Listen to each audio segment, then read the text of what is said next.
يا أيها الناس كلوا مما في الأرض حلالا طيبا ولا تتبعوا خطوات الشيطان إنه لكم عدو مبين.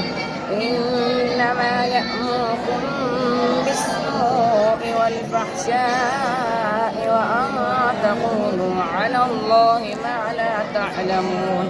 وإذا قيل لهم اتبعوا ما أنزل الله قالوا بل نتبع ما ألفينا عليه آباءنا أولو كان آباؤهم لا يعقلون شيئا ولا يهتدون.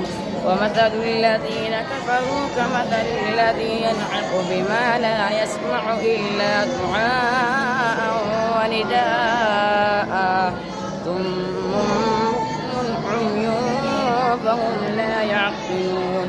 يا أيها الذين آمنوا كلوا من طيبات ما رزقناكم واشكروا لله إن كنتم إياه تعبدون.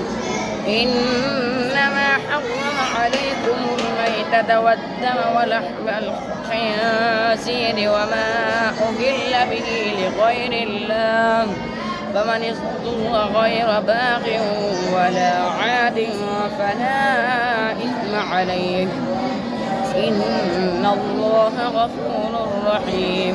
إن الذين يكتمون ما أنزل الله من الكتاب ويشترون به ثمنا قليلا أولئك ما يأكلون في بطونهم إلا النار ولا يكلمهم الله يوم القيامة ولا يزكيهم ولهم عذاب أليم. أولئك الذين اشتروا الضلالة بالهدى والعذاب بالمغفرة فما أصبرهم على النار ذلك بأن الله نزل الكتاب بالحق وإن الذين اختلفوا في الكتاب لفي شقاق بعيد.